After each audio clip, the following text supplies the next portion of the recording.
లోపలికి ఎవడొస్తాడని.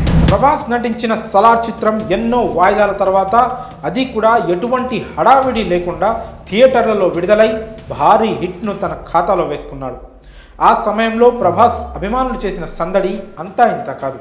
ఇంకా సలార్ ఇచ్చిన కిక్ నుంచి తేరుకోకముందే కల్కి సినిమా రిలీజ్ డేట్ను అనౌన్స్ చేసి వారి ఆనందాన్ని రెట్టింపు చేశాడు. అది కాకుండా రీసెంట్గా రాజా సాబ్ పోస్టర్తో మరొక సర్ప్రైజ్ ఇచ్చాడు.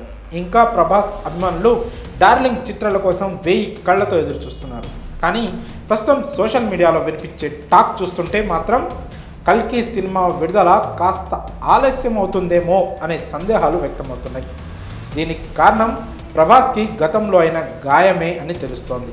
సినిమాల్లో డార్లింగ్ నటన గురించి ప్రత్యేకంగా చెప్పాల్సిన అవసరం లేదు. ఈ హీరో చిత్రాలు విడుదల తర్వాత వాటి రిజల్ట్ ఎలా ఉన్నా సరే ప్రభాస్ మాత్రం తన క్యారెక్టర్కు 100% న్యాయం చేస్తాడని ఎవరైనా ఒప్పుకోవాల్సింది. రాజమౌళి దర్శకత్వంలో వచ్చిన బాహుబలి సినిమా చూస్తే ప్రభాస్ 2 పాత్రలలో వేరియేషన్స్ కోసం ఎంత కష్టపడ్డాడో కనిపిస్తోంది.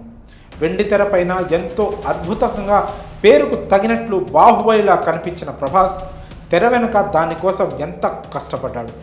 గంటల తరబడి జిమ్లో వ్యాయామాలు చేసేవాడు. అయితే ఆ ప్రక్రియలో ప్రభాస్కి మోకాలి నొప్పి సమస్య మొదలైందట. చాలా కాలంగా ఈ నొప్పి డార్లింగ్ను వేధించడంతో వైద్యుల సలహా మేరకు గత ఏడాది విదేశాల్లో సర్జరీ చేయించుకున్నాడు. 1 నెల రోజుల పాటు అక్కడే విశ్రాంతి తీసుకొని సలార్ విడుదలకు ముందే ఇండియాకు వచ్చాడు. అందువలనే ప్రభాస్ సలార్కు సంబంధించిన ఏ ప్రమోషన్స్లోనూ కనిపించలేదనే టాక్ కూడా వినిపించింది. అయితే ప్రస్తుతం ప్రభాస్ కల్కి 2898 AD రాజాసాబ్ సినిమాల షూటింగ్స్లో పాల్గొంటున్నారు. ఈ క్రమంలో ప్రభాస్ మోకాలి గాయం తిరగబెట్టిందని సమాచారం. దీంతో మరోసారి సర్జరీ తప్పదంటూ దానికోసం ప్రభాస్ విదేశాలకు వెళ్తున్నాడంటూ ఓ వార్త సోషల్ మీడియాలో చక్కర్లు కొడుతుంది. కానీ దీనిపై ఇప్పటి వరకు ఎలాంటి అధికారిక సమాచారం లేదు. ఇప్పటికే కల్కి చిత్రం సంక్రాంతి కానుకగా రావాల్సి ఉంది. కానీ దానిని సమ్మర్లో విడుదల చేసేందుకు వాయిదా వేశారు మేకర్స్. మరి ఇప్పుడు సోషల్ మీడియాలో వినిపిస్తున్న కథనాలు కనుక నిజమైతే మే 9న విడుదల కావాల్సిన కల్కి మరోసారి వాయిదా పడే అవకాశాలున్నాయని అంతా భావిస్తున్నారు.